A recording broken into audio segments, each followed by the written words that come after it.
Hello అండి, the spice route Telugu ఛానల్కి స్వాగతం. ఈరోజు మన రెసిపీ చాలా టేస్టీగా ఇన్స్టెంట్ చట్నీ మిక్స్ ఎలా తయారు చేయాలో తెలుసుకుందాము. దీన్ని ఒక్కసారి చేసి పెట్టుకుంటే 1 మంత్ వరకు స్టోర్ ఉంటుంది. దీనికోసం స్టవ్ పైన ప్యాన్ పెట్టుకొని 1 కప్పు పల్లీలను ఫ్రై చేసుకోవాలి. మంటను సిమ్లో పెట్టుకొని ఫ్రై చేసుకోండి. ఇవి బాగా ఫ్రై అయిన తర్వాత ఒక ప్లేట్లోకి తీసుకొని చల్లారనివ్వాలి.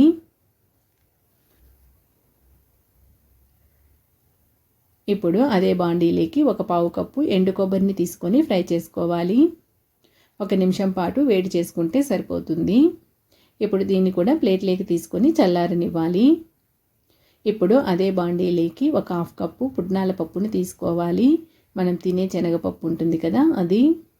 దీన్ని కూడా మంటను లో ఫ్లేమ్లో పెట్టుకొని 2 నిమిషాల పాటు ఫ్రై చేసుకోవాలి. ఇది ఫ్రై అయిన తర్వాత దీన్ని కూడా ప్లేట్లోకి తీసుకొని చల్లారనివ్వాలి.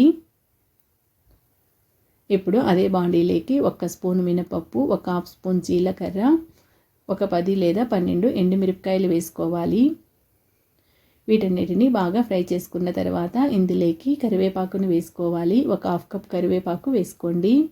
ఈ కరివేపాకు బాగా క్రిస్పీగా అయ్యే విధంగా ఫ్రై చేసుకోవాలి. ఇవి ఫ్రై అయిన తర్వాత వీటిని కూడా ఒక ప్లేట్లోకి తీసుకొని చల్లారనివ్వాలి.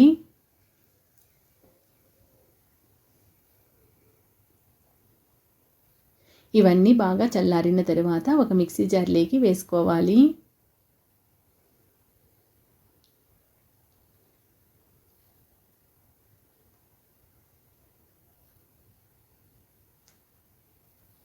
ఇప్పుడు ఇందులోకి 5 లేదా 6 వెల్లుల్లి రెబ్బలు వేసుకోవాలి. అలాగే ఒక చిన్న నిమ్మకాయ సైజ్ అంతా చింతపండు వేసుకోండి. మీరు పులుపు తక్కువగా తినేటట్లయితే ఇంకొంచెం తక్కువగా వేసుకోండి. ఇప్పుడు ఇందులోకి రుచికి తగిన ఉప్పు వేసుకొని దీన్ని బాగా ఫైన్గా పౌడర్ లాగా మిక్సీ వేసుకోవాలి. బాగా మెత్తగా ఉండే విధంగా మిక్సీ వేసుకోండి.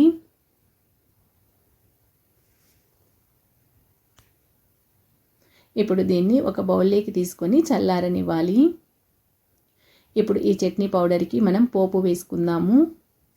పోపు కోసం స్టవ్ పైన బాండీ పెట్టుకుని ఆయిల్ కొద్దిగా వేసుకోవాలి.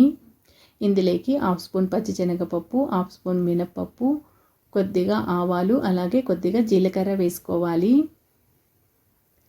ఇవి కొద్దిగా ఫ్రై అయిన తర్వాత ఇందులోకి ఎండుమిరపకాయలు వేసుకోవాలి. ఇప్పుడు ఇందులోకి కరివేపాకును వేసుకుని ఇవి ఫ్రై అయిన తర్వాత స్టవ్ ఆఫ్ చేసేసుకొని చట్నీ పౌడర్లో వేసుకోవాలి. ఈ పోపు మొత్తం పౌడర్కు పట్టే విధంగా బాగా కలుపుకున్న తర్వాత ఎయిర్టైట్ డబ్బాలో స్టోర్ చేసుకుంటే 1 మంత్ వరకు స్టోర్ ఉంటుంది.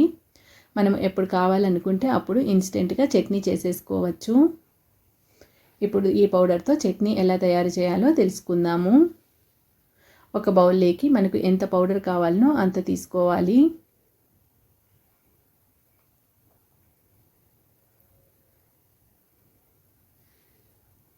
ఇందులోకి కొద్దిగా వాటర్ వేసుకుంటూ కొద్దిగా పల్చగా ఉండే విధంగా కలుపుకోండి. ఈ విధంగా పల్చగా కలుపుకున్న తర్వాత ఒక 5 మినిట్స్ అలాగే వదిలేసేయాలి. ఒక 5 మినిట్స్ తర్వాత మనకు చట్నీ రెడీ అయిపోతుంది. ఇన్స్టెంట్గా అప్పటికప్పుడు చేసేసుకోవచ్చు. మనం మార్నింగ్ బ్రేక్ఫాస్ట్ చేసుకున్నప్పుడు చట్నీ చేసుకోవడానికి టైం లేకపోతే ఇలా చేసుకోండి. ఈ రెసిపీ కనుక మీకు నచ్చినట్లయితే లైక్